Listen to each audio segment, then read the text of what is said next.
Sous le poids d'une nuit sans étoiles, des larmes silencieuses coulaient sur les joues d'une jeune fille, perdue dans l'obscurité de la forêt. Le souvenir de la gifle, la cruauté des mots de sa belle-mère, « Tu es incapable, comme ta mère », la transperçaient comme des lames. Fille illégitime du baron Berg, elle portait la honte d'un passé murmuré, d'une mère dont on disait les nuits agitées, le visage marqué de griffures. Sa main toucha sa joue blessée. Hésitante, elle se demanda si elle devait la soigner. Un pouvoir de guérison dormait en elle. Plus elle avançait dans les bois, plus une chaleur étrange l'enveloppait.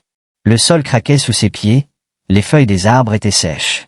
Au milieu de cette désolation, un spectacle terrible s'offrit à elle, un dragon blessé, gisant sans force. Malgré sa peur, elle s'approcha. Le dragon, méfiant, se redressa. D'un geste doux, Elina lui montra qu'elle ne voulait pas lui faire de mal. « J'aimerais t'aider », murmura-t-elle. Elle tenta de toucher ses ailes blessées, mais un cri de douleur l'arrêta. « Je ne te ferai aucun mal », répéta-t-elle, le visage innocent. Elle posa ses mains sur les plaies, puisant dans ses forces pour le soigner. La blessure était profonde, exigeant une énergie immense. Elle donna tout ce qu'elle avait, puis s'évanouit. Le dragon, guéri, se transforma en un homme à la stature imposante. Il contempla le corps inanimé de la jeune fille. « Elle n'a peur de rien », murmura-t-il. Elina, à moitié consciente, entendit cette voix et se demanda si elle rêvait. Puis, plus rien. Des années passèrent. Elina, devenue jeune femme, subissait les caprices de sa belle famille. Les servants critiquaient ses cheveux blonds, artificiels, et les boutons qui marquaient son visage. On la préparait à épouser un vieux roi, connu pour sa cruauté et sa propension à se débarrasser de ses favorites. Vendue comme maîtresse à 20 ans, pensait Elina avec amertume. Elle regrettait amèrement le jour où, fuyant, elle avait croisé le dragon et avait choisi de le soigner.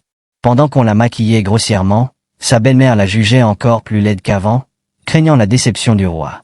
Son beau-frère, lui, se réjouissait de la dot, fruit d'un pillage sacrilège des tombeaux de Taillard, sur les conseils d'un mage noir. Soudain, des bruits de bataille retentirent. Le château était attaqué par des dragons et les guerriers de Taillard. Le chef des guerriers tua tous ceux qui se dressaient sur son chemin. Son regard croisa celui de Elina, cachée derrière une fenêtre. Terrifiée, elle s'agenouilla. Le guerrier retira son masque. « Vous avez souillé l'honneur de Mesal de Taillard », dit-il avant d'ordonner le massacre. Le château fut incendié. La reine, vaincue, fit hisser le drapeau blanc. Elina profita de la confusion pour s'enfuir par la tour nord. Mais un dragon l'attrapa et la jeta aux pieds du chef guerrier. Il demanda à la reine si c'était bien sa fille. Elina, paniquée, crut sa dernière venue. Le chef guerrier la regarda attentivement. « Elle n'est pas aussi belle que vous le disiez », déclara-t-il. Puis son regard changea. Elle a un regard étrange, ses yeux, on dirait les étoiles dans le ciel. Un souvenir le frappa. Une jeune fille, aux cheveux blancs, qu'il avait soignée, 10 ans auparavant. Il ajouta que Elina avait maintenant les cheveux blonds. La reine, cherchant à gagner du temps, demanda grâce. Le chef guerrier, pointant son arme sur Elina, lui offrit un choix terrible. L'épouser ou être enterrée vivante avec les autres. Elina, terrifiée, accepta la première option. Le chef guerrier s'approcha. « Comment t'appelles-tu » demanda-t-il. « Elina » répondit-elle d'une voix tremblante. « Lune » dans la langue de Brion. « Un beau nom. Je m'appelle Akan. Je prendrai soin de toi. » Puis il demanda s'il y avait un prêtre pour les marier.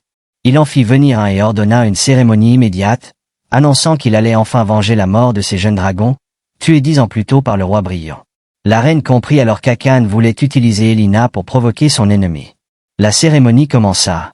Akan demanda des fleurs pour la marier. On lui en apporta et il les tendit à Elina. Puis, il ordonna au prêtre de commencer. À la fin de la cérémonie, le prêtre proposa de passer le baiser. Elina, gênée, baissa les yeux. Akan refusa, disant qu'il ne croyait pas en leur dieu. Le prêtre accepta un serment par un baiser. Akan s'approcha de Elina. « Si tu continues comme ça, tu vas t'évanouir », murmura-t-il. Il lui demanda de fermer les yeux et l'embrassa tendrement. « Tu sens la sueur et le sang » murmura Elina avant de perdre connaissance dans ses bras. Un des guerriers fit remarquer à Akan, le roi dragon, qu'il aurait dû embrasser Elina avec plus de douceur, sans la faire s'évanouir. Akan se demanda un instant si son baiser avait été si terrible. Puis, il monta à cheval avec Elina et menaça la reine. Si elle touchait encore au trésor de Mésalog de Taillard, il rayerait le château de la carte. Il partit. La reine ordonna à son fils de retrouver Elina. Il lui demanda pourquoi. Elle avoua l'avoir vendue au roi de Brion. Son fils lui fit remarquer que presque tous les soldats étaient morts. Elle répondit qu'elle engagerait des mercenaires. Pendant ce temps, Elina se réveilla dans le chariot, surprise et désorientée. Un guerrier informa Akan que sa femme était réveillée. Il se retourna et lui demanda si elle avait bien dormi. Elina, gênée, rougit. Akan annonça une halte pour se restaurer et ordonna à ses guerriers de dresser les tentes. Il ouvrit la porte du chariot et demanda à Elina comment elle se sentait, avouant avoir été surpris de son évanouissement. Elina, tremblante, répondit qu'elle allait bien. Akan lui tendit la main, remarquant qu'elle n'avait rien mangé de la journée. Il l'invita à le rejoindre. Elina refusa, préférant rester dans le chariot. Elle rougit. Akan sourit et la qualifia de timide. Il insista, disant qu'il faisait nuit dans le chariot et qu'elle devrait le suivre dans un endroit plus chaud. Attirée par l'odeur de la nourriture, Elina accepta et prit sa main. Un guerrier les conduisit à leur tente. Akan invita Elina à s'asseoir, la couvrit d'une couverture et lui offrit à manger. Elina se souvint qu'au château du baron, elle ne recevait que du pain sec et moisi. Elle hésita à manger. Akan, visiblement agacé, lui demanda si elle pensait qu'il avait empoisonné la nourriture. Il ajouta qu'il ne recourait pas à de telles bassesses. Gênée, Elina goûta le pain et fut surprise par son goût délicieux. Elle remarqua qu'il était accompagné de poissons fumés et de salade. Akan la regarda et sourit.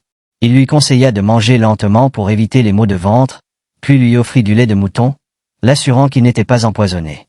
Elina pensa à la dureté de sa vie au château, où elle devait travailler toute la journée pour un morceau de pain, comparé au festin qu'elle avait maintenu. Sans rien faire, auprès de son mari. Akan lui demanda son âge. 20 ans, répondit Elina. Akan s'indigna, la jugeant trop jeune pour épouser le vieux roi de Brion. Il traita ce dernier de fou, se rappelant le jour où il avait envoyé des assassins tuer ses jeunes dragons, un jour où il avait perdu son frère. Il expliqua qu'il aurait pu tuer le roi de Brion s'il n'avait pas dû assurer la sécurité de son royaume. Il avait été blessé dans la forêt ce jour-là. Il demanda à Elina si elle regrettait de ne pas avoir épousé le roi de Brion. Elle secoua la tête en signe de négation. Akan pensa qu'elle avait peur de lui à cause des massacres qu'il avait commis. Elina lui demanda à quoi ressemblait Tayar. Akan pensa qu'elle allait le supplier de la ramener à sa famille en pleurant. Il reconnut sa ténacité. Il lui expliqua que les habitants de Brion considéraient Tayar comme une terre de barbares peuplée de monstres, mais que c'était faux. Il lui donna du pain et lui promit qu'elle le verrait de ses propres yeux. Elina se dit qu'il valait mieux vivre avec Akan qu'au château de Barenberg. Pendant qu'elle mangeait, Akan lui dit de patienter encore un peu pour un vrai repas. Elina lui assura que le pain était délicieux. Akan pensa qu'elle serait prude, vu ses origines nobles, mais il constata qu'elle parlait peu, probablement par peur de lui. Il lui suggéra de se reposer après son repas et lui annonça qu'ils dormiraient ensemble à partir de cette nuit, en tant que mari et femme. Elina rougit. Voyant les larmes monter aux yeux de la jeune femme, Akan précisa qu'il ne faisait que parler de leurs coutumes. Il expliqua que chez les guerriers de Tayar, ils cohabitaient avant le mariage, et les femmes tombaient enceintes ensuite. Choquée par ces coutumes, Elina pleura. Akan essuya ses larmes et lui assura qu'il ne voulait pas la faire pleurer. Il lui demanda si elle aurait préféré être la maîtresse du roi de Brion. Elina répondit non, avouant simplement avoir peur. Akan pensa que c'était compréhensible, vu qu'elle avait été emmenée loin de chez elle du jour au lendemain. Il pensa qu'elle le considérait encore comme un barbare de Tayar. Il se leva et rassura Elina, il ne lui ferait aucun mal et dormirait dehors. Akan rejoignit ses guerriers. L'un d'eux lui demanda pourquoi il laissait Elina seule dans la tente. Akan répondit qu'il allait dormir dehors. Le guerrier lui rappela la tradition de Brion, qui voulait que les jeunes mariés passent leur nuit de noces ensemble. Il lui indiqua la tente nuptiale préparée à cet effet. Akan répliqua que Elina ne le supporterait pas, qu'elle avait vécu une journée éprouvante et qu'on lui demandait maintenant de dormir avec un inconnu. Le guerrier lui rappela son intention initiale d'enterrer tous les habitants de Berg dans les tombeaux de Mésalok. Il lui demanda pourquoi il se souciait autant de Elina alors qu'il avait prévu de la tuer. Akan répondit qu'elle était désormais sa femme et lui ordonna de faire attention à ses paroles. Le guerrier admit son manque d'expérience avec les femmes et demanda à Akan si c'était à cause d'elle qu'il avait épargné les habitants du château. Akan répondit qu'elle lui rappelait quelqu'un, une petite fille qui devait vivre près du château. Akan supposa qu'il pourrait rendre l'appareil en laissant les gens de Berg tranquilles. Le guerrier répliqua que son mariage soudain était une bonne chose pour l'avenir du royaume, notamment en ce qui concernait la descendance. Il ajouta que leur tribu avait des difficultés à concevoir des enfants et suggéra au roi de se rapprocher davantage des femmes. Le jour se leva. Elina se réveilla et entendit le ruissellement d'un cours d'eau. Elle pensa pouvoir s'y laver. En se nettoyant le visage, elle remarqua que ses boutons étaient encore plus rouges qu'avant. Elle hésita à les soigner, se rappelant les paroles d'Akan sur leur future cohabitation. Elle se dit que si elle était laide, il ne la toucherait pas. Soudain, un bruit derrière elle la fit se retourner. Elle aperçut un homme. Elle fut kidnappée par des mercenaires. L'un des mercenaires, chargé de surveiller Elina, dit à son second que l'enlèvement avait été plus facile que prévu. Il se demanda combien la baronne Berg les paierait. Son second lui conseilla de traverser la forêt, au risque d'être repéré par les dragons. Elina entendit leur conversation et comprit que sa belle-mère avait engagé ses hommes. Elle ne voulait absolument pas retourner au château. Pendant leur trajet, la pluie commença. Un des mercenaires raconta la légende de l'elfe nain de Fuka qui, disait-on, provoquait la pluie si on ne lui offrait pas de cacahuètes. Son second répliqua que c'était une aubaine, car les guerriers de Taillard auraient plus de mal à les suivre. Elina tremblait de froid. Un des mercenaires s'inquiéta de son état, insistant sur le fait qu'elle devait rester en vie jusqu'à destination. Celui qui la surveillait la fixait, intrigué par son visage. Tandis que les mercenaires discutaient, une flèche transperça le cou de l'un d'eux, le tuant sur le coup. Les autres, paniqués, se retournèrent et virent des guerriers de Taillard. Ils furent rapidement abattus. Le mercenaire qui retenait Elina menaça Akan de la tuer. Akan fit un signe à Elina, lui demandant de fermer les yeux. Elle obéit. D'un geste rapide, Akan décapita le mercenaire. Il demanda ensuite à Elina comment elle allait. Elle pensa qu'il était couvert de sang, comme lors de leur première rencontre, mais qu'elle se sentait plus en sécurité avec lui. Akan la fit descendre de cheval et la détacha. Il toucha son front et remarqua qu'elle avait de la fièvre. Elle rougit. Il s'excusa pour son retard et lui dit qu'elle avait dû avoir très peur. Doucement, il la prit dans ses bras et ordonna à ses guerriers de préparer un feu et de trouver des vêtements propres pour elle. Un guerrier acquiesça. Elina pensa qu'elle préférait être avec Akan plutôt que de retourner au château de Berg. Pendant qu'elle se lavait le visage, elle constata que ses boutons avaient empiré à cause de la fièvre. Elle se demanda si elle souffrait d'une maladie grave et si elle devait se soigner. Elle pensa que passer la nuit avec Akan ne serait peut-être pas si terrible. Alors qu'elle essayait de soigner ses boutons, elle entendit une voix. Elle se retourna et vit un elfe. Elle lui demanda son nom. L'elfe se présenta comme Sylvain et ajouta qu'il était l'elfe de la forêt. Elina lui demanda s'il était l'elfe nain qui causait la pluie en l'absence d'offrande de cacahuètes. Il répliqua qu'il n'était pas un nain, mais un elfe plus grand que les autres, et qu'elle était plus bavarde que la veille. Étonnée, Elina lui demanda s'il l'observait depuis la veille. L'elfe confirma, ajoutant qu'elle avait une énergie différente des autres et lui demanda si elle avait un don de guérison. Elina sourit et lui demanda comment il le savait. L'elfe expliqua que c'était une faculté des elfes et lui conseilla de ne pas utiliser son don à tort et à travers, car cela pourrait la mettre en danger, attirant la convoitise de toutes les tribus. Elina le remercia de l'avoir prévenu. L'elfe lui demanda pourquoi elle n'avait pas parlé la veille et si elle avait peur de parler en public. Elina répondit par l'affirmative, expliquant qu'on se mettait en colère contre elle dès qu'elle essayait de parler, allant jusqu'à la maltraiter. L'elfe lui demanda si c'était parce qu'il n'était pas humain qu'elle se sentait à l'aise avec lui. Elina répondit que non, simplement qu'il ne lui faisait pas peur et qu'il était mignon. Elle lui raconta sa rencontre avec le dragon blessé et comment elle l'avait soigné avant de perdre connaissance. L'elfe la trouva très bavarde. Soudain, Akan appela Elina pour qu'elle entre dans la tente. L'elfe s'enfuit. Akan expliqua à Elina qu'il n'avait plus de vêtements de rechange, puis remarqua son visage couvert de boutons et de marques. Elina, cachant son visage, expliqua que c'était à cause de la fièvre. Akan s'approcha, toucha son front et lui demanda si la fièvre était la cause de ses marques, s'inquiétant de sa santé. Il demanda à Roland, l'un de ses guerriers, d'aller chercher un médecin au plus vite. Roland s'approcha d'Akan et lui demanda ce qu'il se passait, puis fixa Elina et s'éloigna immédiatement avec le roi dragon, affirmant qu'il s'agissait de variole et qu'il fallait rester à l'écart pour éviter la contamination. Roland expliqua que par le passé, ils avaient été ravagés par une épidémie de variole venue de Brion et que les symptômes étaient similaires. Elina se défendit, assurant qu'il ne s'agissait pas de variole, mais d'une réaction au soufre contenu dans la teinture pour cheveux. Roland interdit à quiconque de l'approcher. Paniquée, Elina avait du mal à s'expliquer. Roland pointa son arme sur elle pour l'empêcher d'approcher.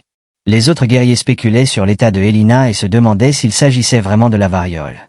Un ordonna à Roland de baisser son arme et dit qu'il n'était pas certain qu'il s'agissait de variole. Il demanda à Elina de s'expliquer. Elina expliqua que ses boutons étaient dus à une réaction allergique au soufre contenu dans la teinture qu'elle avait utilisée pour ses cheveux. Elle était de plus en plus nerveuse. Roland se demanda si la pluie l'avait rendue folle.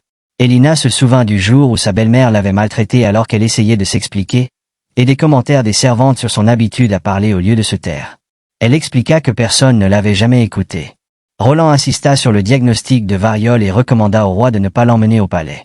D'autres guerriers suggérèrent de la brûler pour protéger le peuple de Taillard. Paniquée, Elina crut qu'elle allait être tuée et hésita à utiliser ses pouvoirs de guérison, se souvenant des paroles de l'elfe. Elle était en proie à une grande incertitude. Anne lui dit de se calmer et de mettre de l'ordre dans ses idées. Il la rassura en lui disant de prendre son temps et qu'il essaierait de comprendre la situation, quel que soit le temps que cela prendrait. Roland déclara qu'il était dangereux de parler trop longtemps à une personne contaminée. Anne se retourna et lui assura qu'elle n'était pas contaminée. Roland demanda des explications. Anne affirma que le premier symptôme de la variole était la fièvre, et que les boutons n'apparaissaient généralement pas en même temps. De plus, les personnes atteintes perdaient l'appétit à cause des lésions dans la bouche et des vomissements, or Elina avait encore bon appétit. Roland admit son erreur. Anne interrogea Elina sur l'histoire du soufre et de la teinture. Il lui sourit et lui dit de ne pas avoir peur, qu'il était là pour la protéger. Elina raconta toute l'histoire de la teinture de ses cheveux, imposée par le roi de Brillon. Pendant ce temps, Roland observait la scène, perplexe. Anne comprit alors que la teinture était la cause des boutons, et que la pluie et la fièvre les avaient rendus plus visibles. Roland admit son ignorance quant aux effets du soufre. Anne, tenant fermement Elina dans ses bras, affirma que si elle avait eu la variole, ils auraient été brûlés tous les deux, ainsi que tous ceux qui avaient partagé des boissons avec lui. Les autres guerriers, effrayés, assurèrent qu'ils avaient confiance en son jugement. Elina fixa Anne et pensa que c'était la première fois qu'on l'écoutait attentivement, sans la juger ni se mettre en colère. Anne dit à Elina de rester au chaud dans la tente et proposa de l'Y accompagner. Une fois dans la tente, un guerrier entra et révéla à Anne que les kidnappeurs avaient avoué que c'était la baronne Berg qui les avait engagés. Anne, surpris et furieux, se dit que malgré qu'il les ait épargnés, ils osaient s'en prendre à lui. Il décida d'aller personnellement au château et de tuer tous les habitants pour donner l'exemple. Elina fut choquée. Il déclara que même après avoir déshonoré les trésors de Mésalogue de Taillard et qu'il leur ait laissé la vie sauve, ils osaient s'en prendre à sa femme. Elina le supplia d'épargner les innocents. Étonné qu'elle ne défende pas sa famille, il lui demanda si cela ne la dérangeait pas qu'il les tue. Elina pensa que la baronne n'était pas sa mère biologique. Elle hésita à révéler la vérité. Elle se rappela les injures qu'elle avait subies par le passé. Elle se prosterna devant Anne et le supplia de ne pas tuer sa famille. Il la releva, remarquant qu'elle était toujours malade, la prit dans ses bras et lui demanda ce qu'elle lui offrirait en échange de la vie sauve de sa famille. Alors que leurs mains se touchaient, il dit qu'il n'était pas du genre à pardonner ceux qui s'en prenaient à sa femme et exigea une contrepartie. Gênée, Elina répondit qu'elle lui offrirait tout ce qu'il voulait. Anne pensait qu'à chaque fois qu'il regardait Elina, il se souvenait davantage de la petite fille qu'il avait soignée lorsqu'il était blessé. Il lui suggéra alors d'échanger un baiser contre la vie sauve de sa famille. Elina fut surprise, malgré son hésitation. Anne assura à Elina que c'était bien son désir. Alors qu'ils se regardaient, le cœur de Elina s'emballa. Elle ferma les yeux et approcha ses lèvres de celles d'Akan. Il prit l'initiative et l'embrassa tendrement. Satisfait, il la prit dans ses bras et ordonna à ses guerriers de couper les têtes des mercenaires, de les renvoyer au château de Berg et de les brûler devant leurs occupants, les menaçant du même sort s'ils touchaient à nouveau à sa femme. Un guerrier acquiesça. Alors que Elina était allongée, Anne la rassura et lui suggéra de se reposer. Elina le remercia, mais Anne lui proposa un autre baiser en guise de remerciement, avant de sourire et de lui dire que c'était une plaisanterie. Elina ne comprenait pas sa joie et se demandait si c'était à cause du baiser, malgré ses boutons. Elle ne comprenait pas non plus pourquoi il prenait tant soin d'elle. Elina découvrit Taillard et fut stupéfait. Faite par sa beauté. Elle s'attendait à voir des huttes et des grottes, et à rencontrer des barbares mangeant des animaux volants. Roland l'invita à descendre du chariot. Elle sentit une odeur de brûlé, un mélange de muscles et de soufre, qui lui donna le vertige. Akan la rattrapa et lui expliqua que l'odeur de Taillard contenait beaucoup d'énergie de feu, et que les humains, à l'énergie plus terrestre, avaient besoin d'un temps d'adaptation. Elina se sentit rassurée près de lui. Il lui demanda son impression sur le palais de Taillard. Elle répondit que le royaume était différent de ce qu'elle avait entendu. Il lui expliqua que les habitants de Brillon ne considéraient pas les tribus de Taillard, y compris celles des dragons, comme humaines. Ils ne reconnaissaient pas non plus Taillard comme un royaume, malgré sa civilisation développée. Il affirma que Taillard était une mine d'or, la région la plus belle et la plus riche du continent. Elina pensa qu'elle resterait là désormais. Akan l'invita à les rejoindre. Les habitants de Taillard étaient ravis du retour de leur roi. Ils spéculaient sur l'identité de Elina et sur ses boutons. Elina regretta de ne pas les avoir soignés. 2 personnes firent une révérence à Akan et lui demandèrent s'il avait fait bon voyage. Akan salua le prêtre. Elina fut surprise que ce soit une vieille femme. La prêtresse demanda à Akan s'il avait ramené de l'énergie terrestre dans leur royaume et pris de l'eau bénite pour la purifier. Elina, effrayée, se cacha derrière Akan. Il la rassura et lui expliqua qu'il s'agissait d'une cérémonie de bienvenue pour nettoyer les mauvais sorts qu'un étranger aurait pu ramener. La prêtresse effectua la cérémonie avec de l'eau bénite, qui eut un effet apaisant sur les boutons de Elina. La cérémonie terminée, la prêtresse les invita au palais, entièrement recouvert d'or. Une jeune fille, d'une beauté stupéfiante, s'approcha d'Akan et le serra dans ses bras, se réjouissant de sa vengeance contre les pilleurs de tombes. Il s'agissait de Isolde. Akan lui demanda si elle s'était inquiétée pour lui. Elle répondit par la négative, certaine de sa victoire. Elle demanda ensuite à Akan si Elina était son trophée et si toutes les femmes de Brion étaient aussi horribles et sales. Elina fut choquée. Alors qu'elle essayait de s'expliquer, Akan la présenta comme son épouse, annonçant qu'elle porterait son enfant. Isolde fut stupéfaite et remarqua que des puces tombaient des cheveux de Elina. Akan demanda à Elina si tout allait bien. Elle expliqua qu'il s'agissait de teinture, à cause de l'eau bénite. Akan remarqua que ses cheveux étaient à l'origine argentés et assura à Isolde qu'il n'y avait pas de quoi s'inquiéter. Isolde rétorqua qu'elle s'inquiétait pour Akan et lui demanda si Elina pourrait remplir ses obligations, sans les préciser. Akan éluda la question et dit à Elina d'aller se changer, demandant à Isolde de lui assigner une servante. Isolde désigna Margot. En partant avec elle, Elina se demanda si Isolde était la femme du frère d'Akan, mort il y a 10 ans, et remarqua leur proximité. Margot se présenta et dit à Elina qu'elle serait sa servante. Elle lui montra sa chambre et lui expliqua que, n'ayant pas encore d'enfant avec le roi, elle n'était pas autorisée à entrer dans le palais de la reine. Elle ajouta qu'elle devrait remplir son obligation d'accoucher d'un héritier pour devenir officiellement reine. Elina comprit que c'était de cela dont parlait Isolde. Margot lui proposa de l'aider à se changer. Elina remarqua une tache sur ses vêtements. Margot lui expliqua que c'était de la teinture qui avait coulé, à cause de l'eau bénite, qui apaisait aussi ses boutons. Elina demanda à Margot si elle pouvait avoir plus d'eau bénite. Margot promit de demander l'autorisation et sortit. Soudain, une mésange entra dans la chambre et dit à Elina qu'elle avait bien fait de suivre ses conseils. Stupéfaite qu'un oiseau parle, Elina vit l'oiseau se transformer en Sylvain, l'elfe de la forêt. Elle lui demanda s'il l'avait suivi jusqu'ici. Sylvain répondit qu'il était content. Heureusement pour Elina, Sylvain confirma qu'elle avait bien fait de suivre son conseil de ne pas utiliser son pouvoir de guérison et que l'eau bénite était une alternative plus sûre. Soulagée, Elina demanda à Sylvain quel type de cacahuètes il préférait et promit de demander à sa servante d'en trouver au palais. Sylvain répondit qu'il aimait toutes les cacahuètes. Elina confia à Sylvain qu'elle se sentait déjà mieux au palais de Taillard et qu'elle pensait que la vie y serait plus agréable, avec la certitude d'être bien nourrie et de ne plus être maltraitée. Sylvain lui demanda si elle n'avait pas peur d'avoir des enfants de Anne. Elina avoua avoir peur, mais rappela qu'elle était déjà mariée au roi et que leur union n'avait pas encore été officialisée selon les lois de Taillard, malgré leur mariage à Brion. Elle admit qu'il était naturel qu'ils consomment leur union et qu'elle y penserait plus tard. Margot revint et annonça à Elina qu'elle avait l'autorisation d'utiliser l'eau bénite. Pendant ce temps, Anne se déshabillait. Roland l'informa que les dragons étaient revenus de Berg et qu'ils avaient exécuté ses ordres. Roland demanda à Anne s'il comptait vraiment renoncer à sa vengeance, rappelant l'assassinat de son frère par le roi de Brion et le mépris des habitants de Brion à leur égard. Anne répliqua qu'il ne comptait pas les laisser tranquilles, mais qu'il voulait d'abord vérifier une chose. Il expliqua qu'il avait été soigné par une petite fille 10 ans auparavant, après avoir été blessé par une flèche en poursuivant les assassins de son frère. Sans elle, il ne serait pas là. Roland remarqua que cette fille devait être majeure maintenant. Anne confirma et exprima son désir de l'épargner. Roland suggéra qu'elle pourrait être utile au royaume de Taillard grâce à son don de guérison et demanda pourquoi il ne l'avait pas ramenée il y a 10 ans. Anne répondit en demandant à Roland s'il voulait qu'il kidnappe une enfant qui lui avait sauvé la vie et la sépare de sa famille. Il décrivit la fillette, avec des égratignures sur le visage et une apparence misérable, supposant qu'elle était issue d'une famille paysanne, avec des cheveux et des yeux argentés.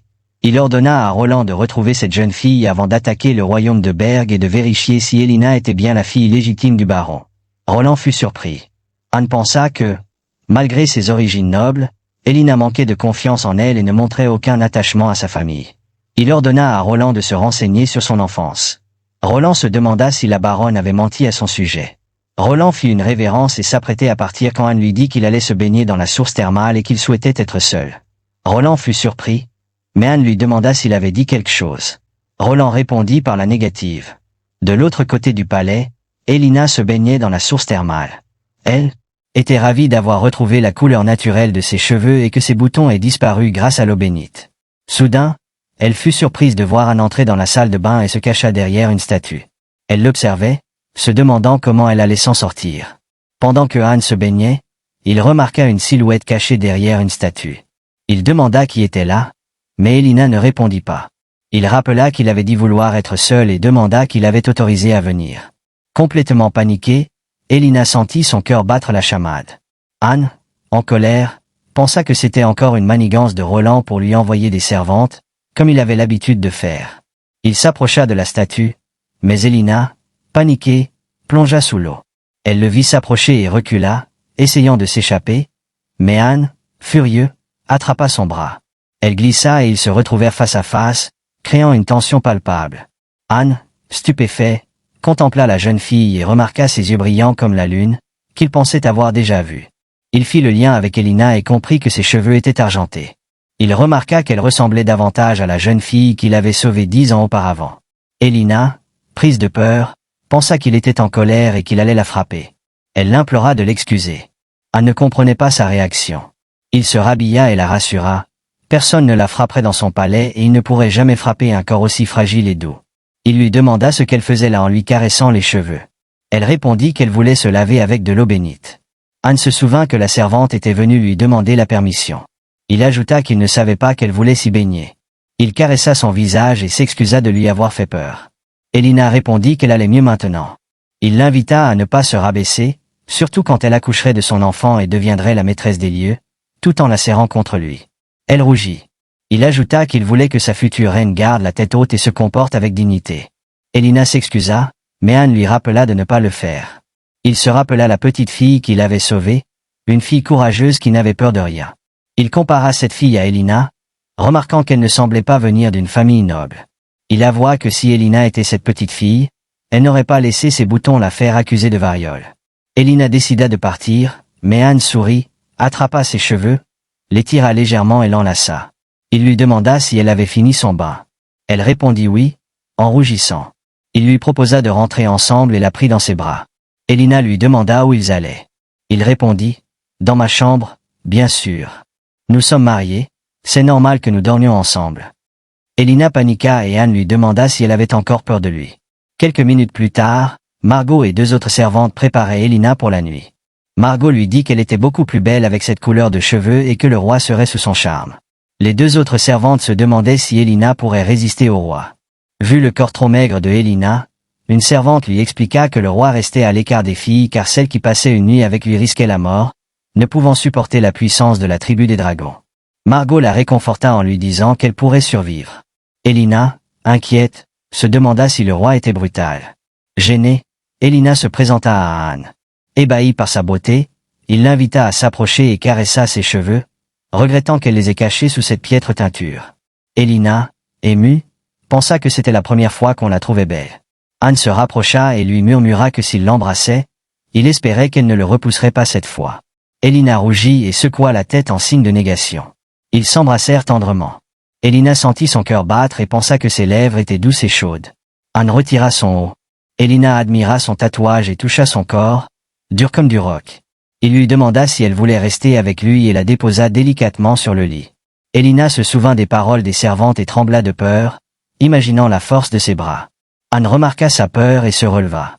Elina se demanda s'il était en colère. Il répondit que non et lui demanda si elle voulait rentrer chez elle.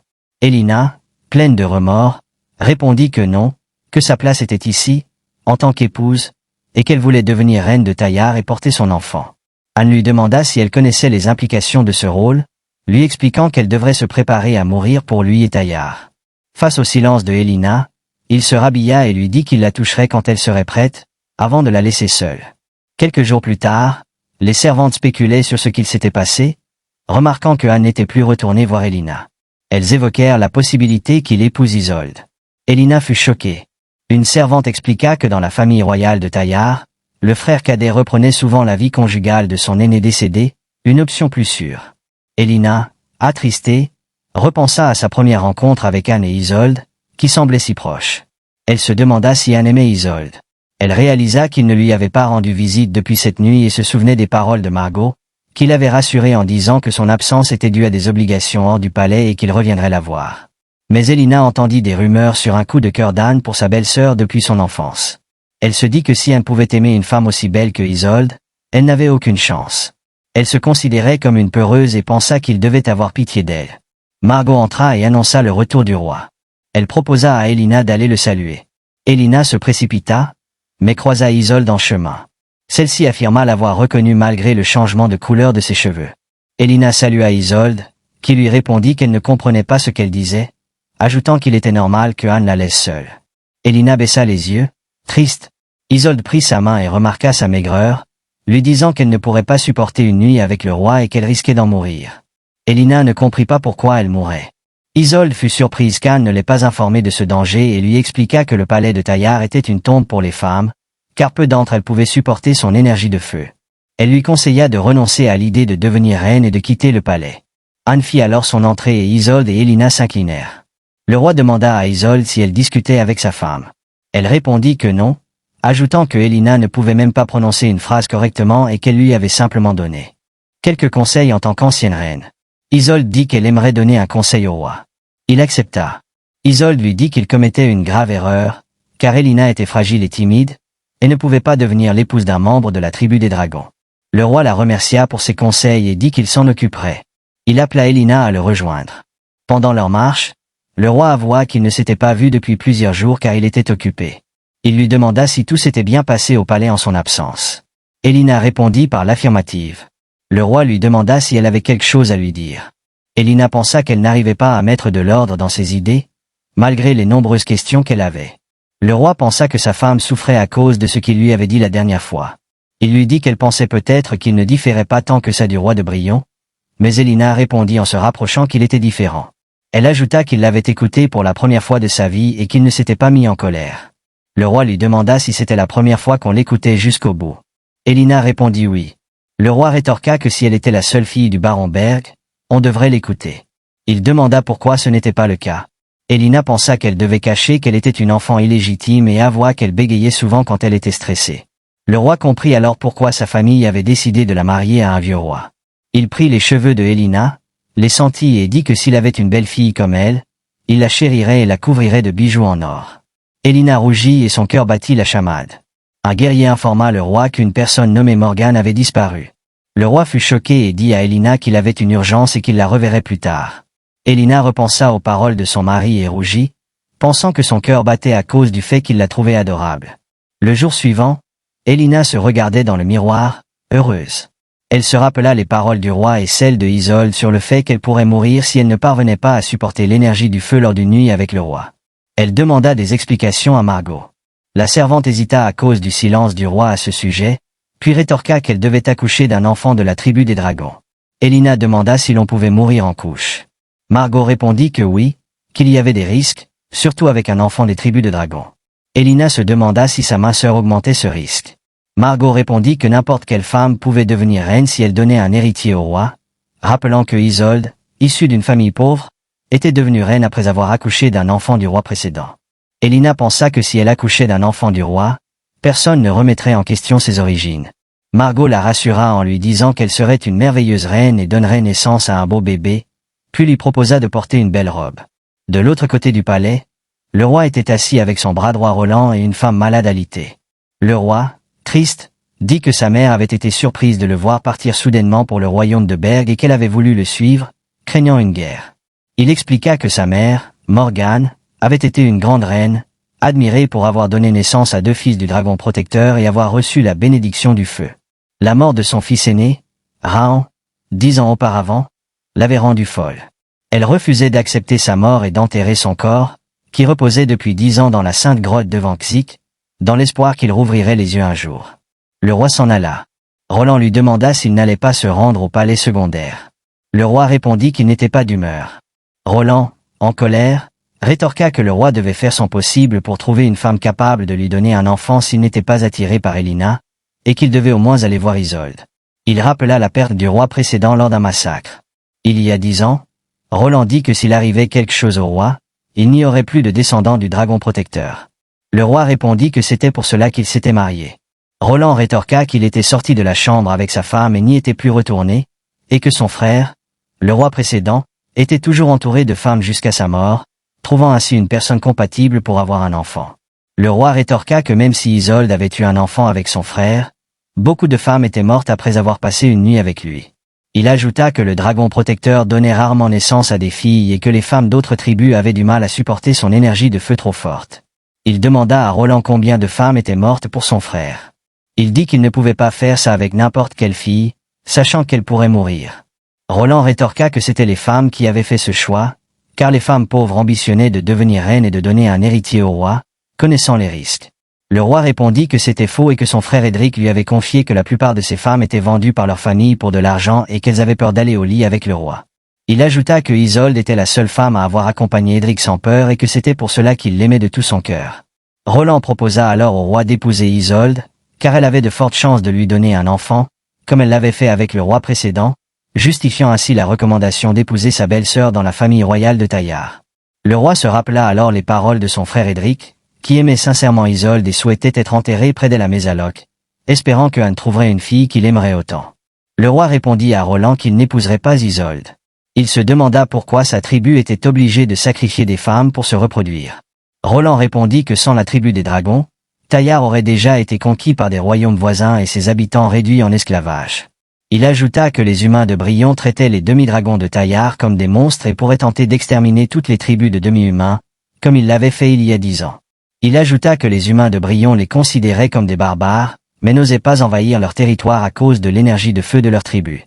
Roland dit que sans le pouvoir du dragon protecteur, il serait impossible de protéger leur peuple et conseilla au roi d'aller voir Elina et de lui faire concevoir un enfant qui protégerait Taillard. Il ajouta que le roi devait remplir son devoir envers Taillard. Le roi rétorqua, « Et si ma femme mourait ?» Roland, en colère, répondit qu'il l'avait déjà prise pour épouse et qu'il ne comprenait pas pourquoi il se souciait autant d'elle. Il ajouta que Elina aurait été tuée par le roi de Brion si Akan ne l'avait pas amenée ici, rappelant que le roi de Brion avait l'habitude de tuer ses concubines. Il lui dit de laisser le choix à sa femme, mourir après son mariage avec un vieux roi ou donner naissance à un enfant et devenir reine. Pendant ce temps, dans sa chambre, Margot informa Elina de la visite du roi. Anne entra avec une bouteille d'alcool et demanda à sa femme si elle ne dormait pas encore. Il ordonna à Margot de se retirer, ce qu'elle fit. Anne complimenta la beauté de Elina et lui demanda si elle avait été triste de ses absences, caressant son visage et la regardant rougir. Il l'embrassa spontanément et lui dit qu'il viendrait plus souvent. Elina se réjouit de cette perspective. Pendant leur baiser, Elina sentit une chaleur et en redemanda nerveusement. Anne lui demanda si elle avait peur de lui, mais elle enroula ses bras autour de son cou et l'embrassa tendrement. Ils continuèrent à s'embrasser, puis Anne la porta jusqu'au lit et la déposa délicatement. Le cœur de Elina battait la chamade. Anne lui demanda si elle était prête à risquer sa vie pour lui et Taillard. Elina répondit qu'elle ne savait pas, mais qu'elle aimerait plutôt savoir s'il la trouvait vraiment adorable. Anne sourit et lui avoua qu'elle était adorable. Elina, émue, répondit que personne ne lui avait jamais dit ça. Anne caressa ses cheveux et rétorqua que les habitants de Brion étaient aveugles, affirmant qu'elle était la femme la plus adorable à ses yeux. Ils souriaient tous les deux quand soudain, Elina se souvint des rumeurs sur le coup de cœur d'Anne pour Isolde quand il était petit. Elle se demanda s'il faisait la même chose avec Isolde et le repoussa, lui demandant s'il aimait Isolde. Anne ne comprit pas la question, qui lui semblait déplacée vu la situation. Elina insista et lui demanda s'il allait épouser Isolde. Anne lui dit de ne pas croire aux rumeurs. Elina rétorqua qu'on disait qu'il avait eu un coup de cœur pour Isolde quand il était jeune. Anne lui dit que s'il elle continuait, il partirait. Elina pensa qu'il n'avait pas nié l'avoir aimée autrefois. Elle ajouta qu'elle n'était pas aussi belle que Isolde et que ses compliments étaient des mensonges. Anne fut surpris. Elina ajouta qu'il aimait plus Isolde qu'elle. Anne, en colère, lui ordonna d'arrêter de mentir, se leva et lui dit que si elle ne voulait pas être sa partenaire, elle n'avait qu'à le dire au lieu de l'énerver, avant de la laisser seule une nouvelle fois. Le lendemain matin, 2 servantes rapportèrent la nouvelle à Isolde. Elina avait peur et rejetait le roi. L'une d'elles dit que Elina ne voulait pas coucher avec une créature qu'elle considérait comme un monstre. Isolde sourit et dit que le roi détestait les peureuses et qu'il perdrait vite son intérêt pour cette humaine. Lorsqu'Anne lui avait présenté Elina, elle s'était inquiétée pour son titre, mais maintenant, elle n'avait plus de soucis à se faire. Une servante dit que le roi allait regretter son choix et réaliser que Elina n'était pas digne d'être reine de Taillard, ajoutant que c'était à Isolde de porter l'enfant du roi et de redevenir reine. La seconde servante dit qu'Anne aimait Isolde depuis son enfance et se sentait coupable envers son frère.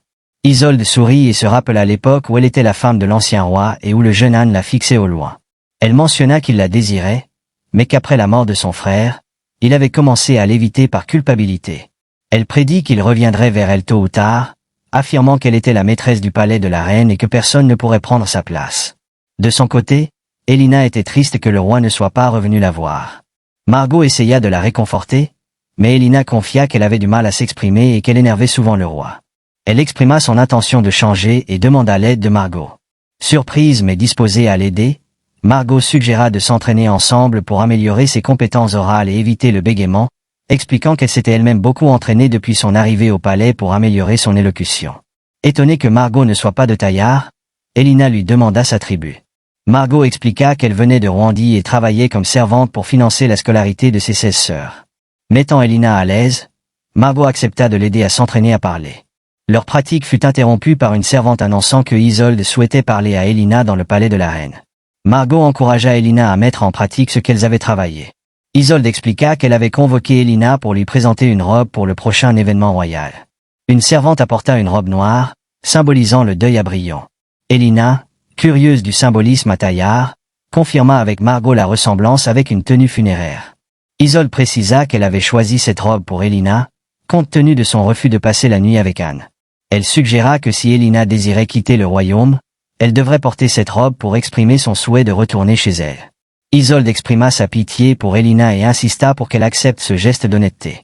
De retour dans sa chambre, Elina était anxieuse, craignant que Anne interprète sa tenue comme un désir de retourner à Brillon. Leur conversation fut interrompue par une voix dans la chambre, se présentant comme Morgane. Elina et Margot s'interrogèrent sur son identité. Morgane mentit en se présentant comme Rita, la chef des servantes. Remarquant la robe noire de Elina, Morgane supposa qu'elle était en deuil. Elina précisa qu'elle la portait pour le prochain banquet et demanda son aide pour la retoucher. Morgane demanda de la nourriture. Pendant ce temps, Isolde, inquiète de la disparition de Morgane dans le palais, demanda aux servants de la raccompagner à sa chambre et de ne pas en informer le roi. Après avoir mangé, Morgane commença à retoucher la robe. Elina et Margot exprimèrent leur inquiétude en la voyant couper le tissu, mais Morgane les rassura et leur demanda de lui faire confiance, promettant de mettre en valeur la beauté de Elina avec cette robe. Isolde, observant depuis la porte entr'ouverte, demanda aux servantes de les laisser tranquilles, admettant que cela faisait longtemps qu'elle n'avait pas vu Morgane s'amuser autant. Une fois les retouches terminées, Morgane proposa à Elina d'essayer la robe. Elina éprouva un sentiment de gêne en l'enfilant. Margot, en arrangeant le tissu, remarqua que la robe était bien plus belle maintenant et avoua que Elina était magnifique. La fête royale commença. Anne s'enquit de Elina auprès de son garde Roland. Isolde intervint, suggérant que Elina pourrait se sentir mal à l'aise avec Anne et l'éviter par peur. Anne ordonna à Roland d'aller voir Elina et de lui dire qu'elle n'était pas obligée de venir si elle ne se sentait pas bien. Sentant le mécontentement d'Anne, Isolde proposa d'exécuter une danse pour le divertir. Roland assura au roi que les mouvements de Isolde étaient toujours aussi magnifiques. Pendant ce temps, à l'entrée, Elina et Margot se virent refuser l'accès à la fête car Elina ne portait pas la robe suggérée par la reine. Hector reconnut la beauté de la femme du roi. Margot expliqua qu'il s'agissait du même costume, avec de légères modifications suivant les instructions de Isolde. Hector bloqua leur entrée et poussa Margot avec force, les faisant tomber. Il estima qu'il n'avait pas besoin de traiter Elina avec gentillesse, supposant qu'elle était une femme répudiée par le roi lui-même. Soudain, Sylvain survola les lieux, remarquant la dispute. Elina espérait son aide. Pendant ce temps, Anne, un peu ivre après avoir bu du vin, admirait la danse de Isolde. Il se remémora son enfance avec son frère Édric, un grand chevalier qui avait unifié plusieurs tribus pour former un royaume. Édric, aimé et respecté de tous, était admiré par Anne, qui enviait tout ce qui appartenait à son frère, y compris sa femme et même le trône. Anne s'imaginait à la place de Édric, possédant tout ce qu'il avait. Il souligna que ses désirs ambitieux avaient conduit à la mort de son frère, qu'il avait protégé même dans ses derniers instants. Édric avait exprimé le désir de revoir Isolde une dernière fois avant de mourir. Après la perte du roi, Anne fut contraint d'hériter du trône et de fonder une famille. Roland suggéra Isolde comme compagne. Cependant, alors qu'Akan était sur le point d'avoir une relation intime avec elle, il se souvint de l'amour de Édric pour elle. Anne lui dit qu'elle n'était pas obligée de le faire, car son amour appartenait à Édric. Isolde, le surprenant, l'enlaça par derrière et lui avoua son amour pour Akan en tant qu'homme, affirmant que Edric était son amour parce qu'il était roi, mais qu'elle avait toujours aimé Anne. Choquée par ces paroles, Anne fut déconcertée lorsqu'Isolde se déshabilla et lui proposa de passer la nuit avec lui. Ses souvenirs le laissèrent étourdi. Soudain, il aperçut des cheveux argentés. Elina, d'une beauté éblouissante, se tenait devant lui. Perturbée par sa présence, Anne crut qu'elle était un ange descendant de la lune et sa simple vue dissipa instantanément ses vertiges. Quelques minutes plus tôt, Sylvain avait intelligemment distrait le garde, permettant à Margot et Elina de se faufiler dans la fête inaperçue. Invoquant son courage et se rappelant son entraînement avec Margot, Elina s'approcha gracieusement de Anne, fit la révérence et dit « Mon grand roi de Taillard, que votre bonheur soit éternel. » Interloqué, le roi se demanda si la jeune fille devant lui était bien la même Elina qu'il avait connue autrefois. Anne rougit puis, se ressaisissant, remarqua que Elina semblait être en retard. Avant qu'elle ne puisse s'expliquer, Margot vint à son aide, expliquant au roi qu'elles avaient rencontré un problème. Cela incita le roi à s'approcher de Elina et à inspecter son bras, remarquant une ecchymose. Il interrogea Margot sur ce qui était arrivé à Elina, et Margot expliqua que le garde les avait empêchés d'entrer car Elina ne portait pas la tenue appropriée. Indignée, Anne demanda des explications, et Margot mentionna la reine, ce qui choqua Isolde. Sans hésitation, Isolde gifla le garde, affirmant que le costume qu'elle avait donné à Elina était correct, feignant de se soucier de son bien-être. Il clarifia sa position et proposa même de s'occuper du garde. Cependant, le roi insista sur le fait que Isolde n'avait pas besoin d'intervenir et ordonna à Roland de lui donner son épée. Anne, s'approchant du garde, insista sur son épée, déclarant que ce dernier avait eu l'audace de nuire à sa femme et de ternir le nom du royaume en soupçonnant le roi de Taillard. Il proclama que de tels crimes devaient être punis par la mort du garde. En entendant cela, Elina assura à Anne qu'elle allait bien, tandis qu'Akan enroulait sa cape autour d'elle, lui promettant que dans le château, personne ne pourrait la toucher à part lui. Le roi expliqua que quiconque manquait de respect à Elina manquait également de respect au roi, ce qui entraînerait la perte de leur vie. Terrifiée, Elina rougit alors que le garde s'agenouillait et demandait pardon, suppliant Isolde d'intervenir. À contre-cœur, Isolde demanda à Anne si l'exécution du garde pendant la fête était vraiment nécessaire. Le roi répondit froidement en se demandant si c'était l'ordre de Isolde d'empêcher Elina d'assister à la fête. Surpris, Isolde réalisa qu'elle avait supposé à tort que Anne s'était désintéressée de Elina. Elle réfléchit alors à comment s'adapter aux circonstances actuelles tout en gardant un sourire et affirma qu'elle ne ferait jamais une telle chose à la femme choisie par le roi. Elle accusa le garde d'arrogance pour avoir mal interprété ses ordres et encouragea Anne à procéder à la punition. Anne demanda alors à Elina de boucher ses oreilles et de fermer les yeux, lui demandant de rester en retrait pendant qu'il exécutait le garde. Après avoir tué le garde, il ordonna à Roland de se débarrasser du corps dans la vallée du feu.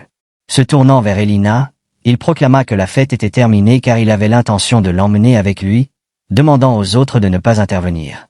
Alors qu'Akan portait Elina qui gardait toujours les oreilles couvertes et les yeux fermés, il lui demanda doucement d'ouvrir les yeux. Intriguée, Anne lui demanda si elle ressentait de la peur. Elle admit qu'elle était effectivement effrayée mais exprima sa gratitude pour ses gestes. Anne s'excusa auprès de Elina pour avoir élevé la voix lors de leur précédente rencontre. Il expliqua qu'il avait eu l'intention de présenter ses excuses plus tôt mais qu'il était maladroit dans ses expressions, ce qui avait causé ce retard. Il regretta également de ne pas avoir honoré sa promesse de la visiter régulièrement. En réalité, Anne redoutait d'aller chez Elina pour s'excuser, craignant que cela n'entraîne des complications après avoir partagé une nuit avec elle. Soudainement, Elina l'interrompit en s'excusant d'avoir parlé maladroitement et blessé Anne. Elle expliqua qu'elle désirait le voir pour s'excuser mais que la peur de répéter ses erreurs la retenait. Doucement, Anne la rassura en affirmant qu'il n'avait aucune intention de l'effrayer et qu'il la ramènerait à son palais si tel était le cas. Il l'encouragea à ne pas craindre de le contrarier et l'incita à suivre ses envies. En entendant cela, Elina saisit les vêtements de Anne pour exprimer son désir d'être avec lui. Cependant, elle admit qu'elle n'était pas encore certaine d'être prête à faire le sacrifice ultime pour lui. Elle souhaitait d'abord connaître tous les détails concernant Anne pour déterminer si elle était prête à faire ce sacrifice. Les paroles de Elina laissèrent Akan abasourdi mais il éclata de rire et lui caressa doucement le visage. Reconnaissant l'importance de se comprendre mutuellement avant d'agir ainsi, il se dirigea vers la chambre de Anne. Une fois à l'intérieur, Anne complimenta la beauté de Elina en avouant que ses yeux étaient exclusivement fixés sur elle lors de son arrivée à la fête. Se penchant près de son oreille, il lui demanda de ne plus jamais porter cette robe car il n'appréciait pas que les autres puissent l'admirer ainsi.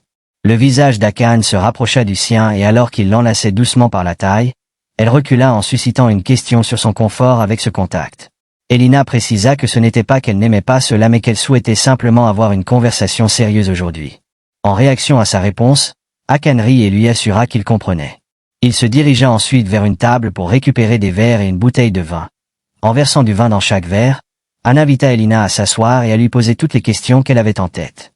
Après un moment d'hésitation mais déterminée après avoir suivi les conseils de Margot, elle but rapidement son verre et demanda à Han son âge actuel tout en servant un autre verre à Elina. Han répondit qu'il avait actuellement 27 ans selon les normes humaines. Se rappelant du conseil sur le rapprochement par le partage des préférences, Elina s'enquit des goûts de Han. Il plaisanta légèrement en déclarant qu'il aimait Elina. Elle précisa alors parler plutôt de ses loisirs et plats préférés.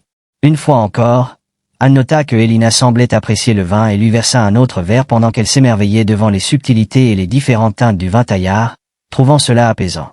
Se rapprochant doucement d'elle, Han exprima son intérêt à mieux la connaître et suggéra un jeu où il pourrait choisir entre répondre à une question ou prendre une gorgée s'il préférait ne pas répondre. C'était au tour de Han de poser la première question. Il s'enquit du type spécifique d'homme que Elina appréciait, intelligent, musclé, riche ou doux et romantique. Réfléchissant à sa question, elle réalisa que toutes ces qualités étaient déjà présentes chez Han mais se sentant gênée d'avouer cela directement, elle choisit plutôt de boire son vin au lieu de répondre. C'était maintenant au tour de Elina. Elle posa la même question à Han concernant le type de femme qu'il préférait. Han répondit en disant qu'il admirait une femme qui n'avait pas peur de lui et qu'il aimait pour qui il était réellement plutôt que simplement comme un roi. Han déclara alors que c'était son tour. Il se demanda si Elina était vraiment douée pour converser ou si sa tranquillité venait du fait d'être dans un environnement inconnu. Elina révéla qu'elle s'était entraînée avec Margot pour améliorer ses compétences en communication car elle souhaitait partager tout avec Han sans paraître vulgaire. Han salua sa détermination tout en caressant affectueusement sa tête. Il exprima son admiration pour ses efforts visant à changer ce qu'elle estimait ne pas pouvoir accomplir par la pratique. Il suggéra alors que peut-être autrefois elle était courageuse mais était devenue timide suite à des traumatismes passés. Soudainement, Han interrogea Elina sur d'éventuels abus physiques subis par sa famille durant son enfance ainsi que sur une éventuelle fuite du château. Hésitante face à cette demande par crainte que cela suscite du mépris chez Han, elle décida alors d'inverser la dynamique en signifiant que sa demande n'était pas valable car c'était maintenant son tour. Curieuse d'entendre l'opinion d'Han sur elle-même, Elina prit l'initiative en lui demandant ce qu'il ressentait pour elle. Le roi exprima son affection grandissante affirmant que plus il découvrait Elina plus son amour grandissait également. Il souligna ses intentions bienveillantes tout en exprimant son désir sincère d'en faire sa reine et partager sa vie avec elle. Proche du visage de Elina, il partagea son souhait de la retrouver chaque soir. Après quelques hésitations, elle avoua avoir effectivement peur mais sans aucune haine envers lui. Elle expliqua se sentir gênée par sa silhouette frappante craignant qu'il puisse traiter les autres femmes comme il traitait celle-ci. Elle implora alors Han d'avoir Dieu uniquement pour elle. Flattée par les paroles sincères de Elina qui rougissait légèrement tout en prenant doucement sa main dans la sienne alors qu'elle rapprochait son visage. Il l'embrassa tendrement en la tenant dans ses bras et lui demanda de lui promettre qu'elle ne se livrerait pas à des actes similaires avec d'autres hommes. Tout en pesant l'idée de révéler la vérité à Elina, Han prit finalement la décision de lui confier un secret, notamment celui du dragon protecteur, qui possède la plus puissante énergie de feu. Il lui expliqua que les femmes des autres tribus ne pouvaient pas supporter cette énergie, ce qui entraînait de nombreux décès lors des grossesses ou des accouchements, et que certaines périssaient même durant l'intimité. Cela mettait en lumière le lourd tribut que la puissance du dragon exigeait. Au départ, Han n'avait pas prévu de partager cette vérité, envisageant plutôt d'éliminer tous les habitants de Berg. Cependant, à mesure que ses sentiments pour Elina grandissaient, la peur de la perdre le poussa à révéler cette réalité. Reconnaissant sa lâcheté d'avoir caché cette information, Han s'excusa auprès de Elina, lui assurant qu'il ne lui ferait aucun mal et qu'il la ramènerait à Berg si tel était son souhait. Alors qu'Hakan s'apprêtait à lui poser une question cruciale sur les risques et les sacrifices potentiels, il réalisa que Elina ronflait paisiblement depuis le début. En l'appelant par son nom, il confirma qu'elle avait dormi profondément pendant toute sa révélation. Avec soin, Han déposa Elina sur le lit, la coucha sous une couverture et l'embrassa tendrement sur le front. Le lendemain matin, les servantes de Isolde informèrent ce dernier que Elina et Hakan avaient passé toute la nuit ensemble dans la chambre de Hakan, suggérant ainsi une certaine intimité. C'était la première fois qu'une femme passait la nuit dans cette chambre. En apprenant cela, Isolde exprima son mécontentement.